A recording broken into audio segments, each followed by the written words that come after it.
Welcome to the SchiffGold Friday Gold Wrap, your overview of this week's precious metals news. It's Friday, December 3rd. I'm your host, Mike Maharrey. Thanks for tuning in.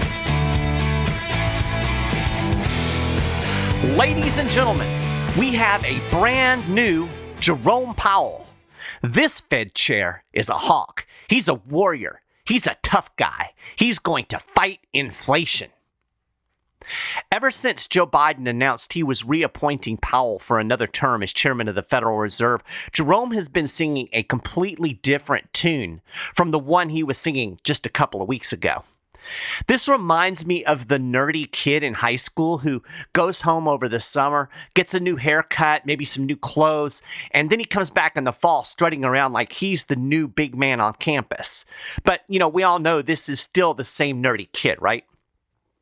I'm just not convinced that this bird has really changed his feathers. I mean, a dove is a dove, right? I'm not convinced that Jerome Powell is suddenly going to be this hawkish Fed chair out there slaying the inflation dragon, like everybody seems to think. The main reason I don't think Powell is going to fundamentally change is because I don't think he can. The economic situation certainly hasn't changed in the last week. Only thing that has changed is the rhetoric. But the markets seem to have bought into the Powell Tough Guy Act. Gold is back where it was a month or so ago. We're stuck below the $1,800 an ounce resistance level. That's because everybody has decided Powell means it this time, and he's going to tighten monetary policy, and he's going to do it quicker than anybody expected. Now, there is something that is different about Powell. He's talking different. The $64,000 question is whether or not this is anything more than talk. But yeah, Powell did go off script this week. In fact, the transitory inflation narrative is officially dead. Even Powell has now acknowledged that inflation ain't transitory. During an appearance before a Senate committee, along with Treasury Secretary Janet Yellen earlier this week, the chairman said it was time to retire the word transitory. He said, quote, "It's probably a good time to retire that word and try to explain more clearly what we mean." Okay, so what more clearly do you mean, Jerome? I think what Powell is really saying, and he's not going to actually come out and say it, but he's saying we were dead wrong about our transitory inflation, and so we got to come up with a new lie to sell our failing policies to the rest of the world. Powell also said that the central bank may need to speed up its asset purchase taper to tamp down inflationary pressure. He said, quote, "At this point, the economy is very strong and inflationary pressures are higher, and it is therefore appropriate, in my view, to consider wrapping up the taper of our asset purchases, which we actually announced at the November meeting, perhaps a few months sooner. I expect that we'll discuss that at our upcoming meeting," end quote. Now, first off, the economy is very strong. I'm going to say no to that. And I'll get into that here a little bit in just a minute. But let's say the Fed does speed up the taper. And let's say that they nudge up interest rates 25 or 50 basis points a couple of months earlier than we expected. Is that really going to chop down what I would argue is double-digit inflation? I mean, even taking the official government numbers of over 6% CPI, is Powell really going to slay the inflation dragon with this pea-shooter approach? Powell's comments sparked a big sell-off in the stock market. The Dow Jones was down 652 points on Tuesday after his little talk. That followed on the heels of a rebound Monday after we had another big sell-off on what Peter Schiff called Black and Blue Friday. The big stock plunge right after Thanksgiving was thanks to the revelation of the oh my god COVID variant. Omicron variant. Of course, stocks have already rebounded after the sell-off on Tuesday, so, maybe traders don't really believe it. In fact, I saw a Reuters article that called into question whether or not we're actually going to get this big rate hike in the near future. Here's the lead paragraph from this article. Quote, "A buildup of bets on rising interest rates has done nothing to derail a stock market rally based on a conviction that policy tightening by the U.S. Federal Reserve and other central banks will go nowhere near as far as it did in the past." Now, keep in mind, bond yields are still extremely low on a nominal level. And when you factor in inflation, real yields are far below zero. That's why investors keep throwing money at the stock market. There is no alternative in this low yield environment.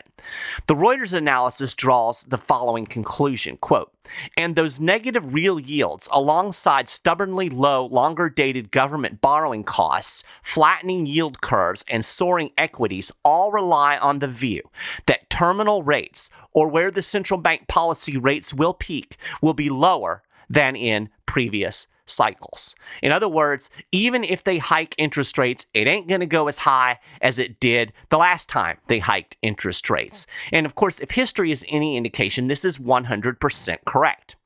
If you go all the way back to the 1980s and you look at the cycle of monetary stimulus and tightening, you'll see that every round of Fed intervention takes rates lower. And then when the central bank tightens, the peak of the interest rate cycle is also lower than it was before.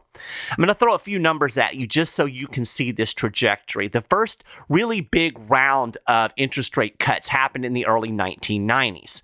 Rates dropped all the way to 3% at the bottom. They got back as high as 6% in 1995 and hovered around in that 5 to 6% range for a few years. The dot-com bubble popped, and then rates went below 1% for the first time. After that recovery, the tightening began, and rates got all the way back up to 5%. Then the housing market busted, and we ended up with the Great Recession, and as you will remember, rates went all the way to zero for the first time ever. They stayed there until the first rate hike, which wasn't until 2015. After that, rates never got above 2.5%. Remember, as soon as the Fed really started trying to normalize after the Great Recession with steady rate increases and actually shrinking the balance sheet, you'll remember the balance sheet shrinking was on autopilot in 2018. The stock market threw a huge tantrum, and what did the Fed do? The Fed reversed course. There were 3 rate cuts in 2019. This was before COVID. And then, of course, when the COVID thing hit, we went back to zero and we had the most massive quantitative easing ever in the history of the world. So, if we couldn't get above 2.5 in 2018, what in the hell makes people think it's going to go any higher than that in the next round of so-called tightening? History indicates that they won't even be able to push rates that high. So what, 1.5%? And that's going to do something to slay inflation that is officially running over 6% and is really higher than that? I keep reminding y'all of this, but Paul Volcker had to take rates to 20% to take on double-digit inflation. 20%. Not 1.5%, not 2%, 20%. So I'm just not feeling this big tightening thing. And according to the Reuters articles, the markets are betting that the next tightening cycle will end below 2%. So they're not buying it either, really. Here's from that Reuters article again.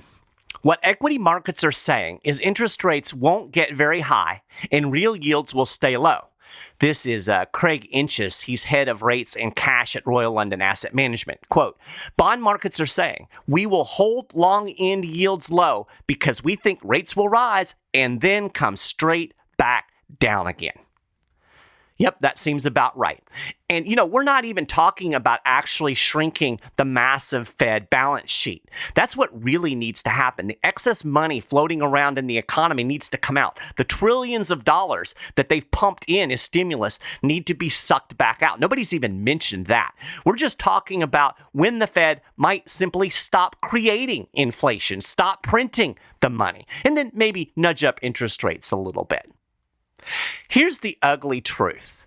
The stock market is totally dependent on the Fed. Artificially low rates hold this whole thing up. They are the pump that keeps the air in the bubble. The moment the actual tightening happens, the moment they really start raising interest rates, this whole thing is going to deflate. The question is, will Powell do that? I've seen nothing in this man's character or in his approach to policy that tells me he will. Then there is the Omicron variant. This is pretty convenient, don't you think? Because now the politicians and the central bankers have an excuse. They're already trotting it out. During his testimony, Powell acknowledged that the Omicron variant could slow economic growth. He also said it could exacerbate labor shortages and put even more strain on the supply chain. That could put additional upward pressure on prices. Although he didn't use the term, Powell actually said we could have stagflation on the horizon. That's rising prices, hot inflation, low economic growth. He actually admitted this, but they're going to blame it on Omicron. They're not going to blame it on their policies. Of course not. So, what is the Fed to do? This is the key question. What will the central bankers do? Is it going to ease policy in order to stimulate economic growth? You know, if the Omicron variant makes the economy shaky, we'll have to have more stimulus, right? Or will it tighten monetary policy to fight inflation? You know, the Fed has really been caught between this rock and a hard place for quite some time now. I've talked about it in the past. I talked about it about a year ago, that eventually you're going to have this day of reckoning where they're going to have to choose. Are they going to tighten monetary policy, deal with the inflation, or are they going to just let inflation run hot? Either one of those scenarios is not good, and it's nearing decision time. Treasury Secretary Janet Yellen is already using Omicron as an excuse. She said, quote, "It could prolong the problem of rising prices."